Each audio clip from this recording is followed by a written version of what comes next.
Deep within the velvet-lined vaults of history lies a collection of objects so breathtakingly intricate they defy the very concept of value.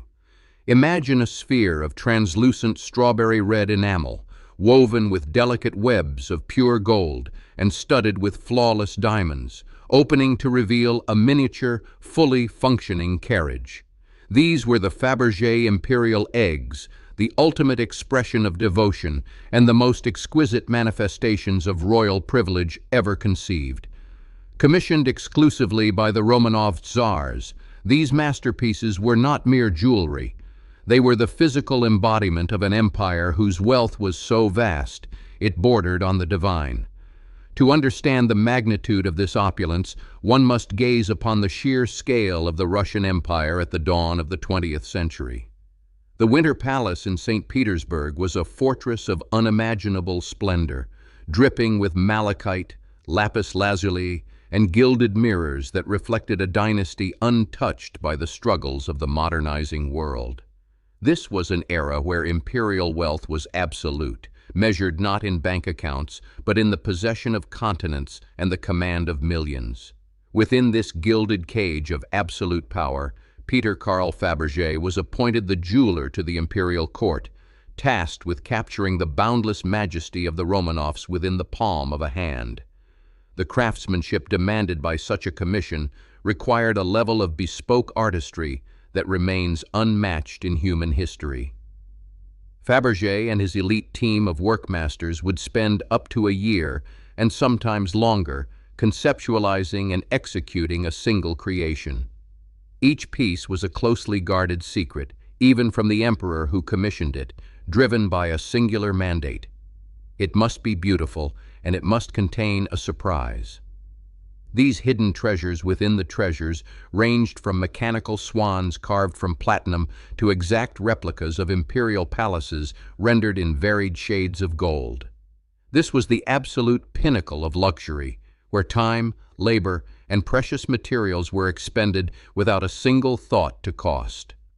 The tradition began as a deeply personal gesture of affection, a custom initiated by Emperor Alexander III for his wife, Empress Maria Feodorovna.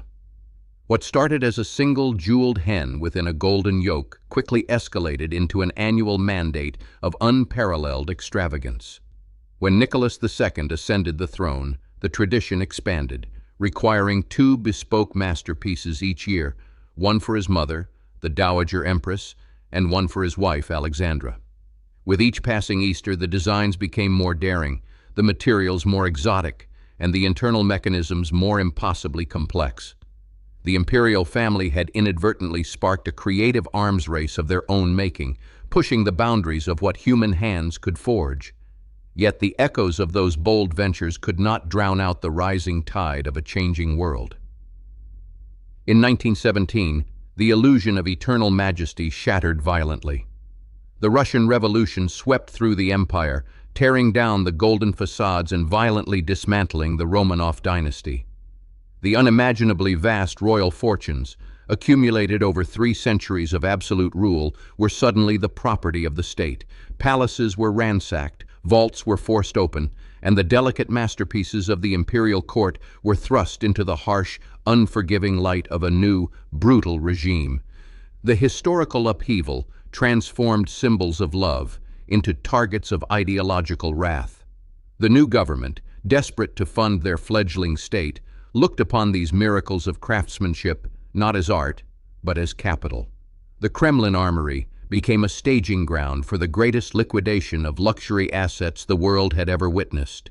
Sacks of diamonds, crowns of unimaginable weight, and the delicate Fabergé creations were weighed, catalogued, and sold to foreign diplomats and daring antiquarians for a fraction of their true worth.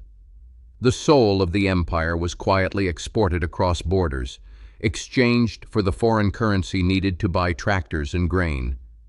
It was within this chaotic transfer of unimaginable wealth that the great mystery was born. While many of the 50 known imperial creations were tracked, sold, and eventually secured in museums and private collections, several simply vanished. The disappearance of these masterpieces remains one of the most tantalizing enigmas of the art world. Did they slip into the pockets of fleeing aristocrats, smuggled across frozen borders in the dead of night? Or were they hidden deep within the labyrinthine cellars of Russian estates, waiting in the dark for a dynasty that would never return? The chaos of the era swallowed them whole, leaving behind nothing but archival photographs and whispered rumors. Decades later, the absence of these lost treasures has ignited a relentless global hunt, transforming the pursuit of art into a high-stakes game of billionaire espionage. Modern titans of industry, secretive oligarchs, and elite art detectives scour the earth, chasing phantoms through elite auction houses and the shadowy networks of the black market. To possess one of these missing marvels is to claim the ultimate trophy. It is a quest that transcends the mere acquisition of beauty. It is the pursuit of a myth, a desperate grasp at the lingering ghosts of imperial majesty. The allure of acquiring such a piece today is rooted in an exclusivity so profound it redefines the very nature of wealth. When a known Fabergé masterpiece surfaces, it commands tens of millions of dollars in mere seconds on the auction block. But the missing pieces, the ones shrouded in the romance of their disappearance, possess a valuation that is practically infinite. For the modern ultra-wealthy, buying a mega yacht or a private island is a matter of simple commerce. But to uncover and own a lost Romanov artifact is to buy a fragment of a fallen empire, to hold a piece of tragic history that no amount of modern money can recreate. The legacy of the doomed royal family now lives on almost entirely through these exquisite scattered objects. There is a haunting poetry in the fact that the Romanovs, with their vast military might and sprawling palaces, could not save themselves, yet their memory is preserved by the most fragile and delicate items they ever commissioned. The contrast between their violent, tragic end and the eternal, unchanging beauty of the golden eggs serves as a stark reminder of the impermanence of power. True luxury, it seems, is the only thing capable of outlasting an empire. Consider the tantalizing legend of the 1889 Necessaire egg, a piece known only through a grainy, black-and-white photograph taken before the fall. Described in imperial invoices as being heavily encrusted with rubies, emeralds, and sapphires, it was designed to hold microscopic, diamond-studded beauty implements. It was last recorded in London in the mid-20th century, sold to a mysterious buyer known only as a stranger, before vanishing into the ether once again. The intricate details of its jeweled surface remain locked in the memory of a buyer who has likely long since passed, leaving the masterpiece sitting unrecognized in a dusty attic or hidden away in a subterranean vault. The spaces where these whispers are traded are the most exclusive sanctuaries on the planet. From the velvet-draped private viewing rooms of Geneva to high-security free ports in Singapore, the elite gather not just to display their fortunes, but to scheme. The network of dealers and collectors who trade in imperial provenance operates with the discretion of a sovereign intelligence agency. They analyze century-old shipping manifests and scrutinize the estates of deceased aristocrats, knowing that the discovery of just one missing piece would instantly rewrite art history and cement their own legacy among the titans of collecting.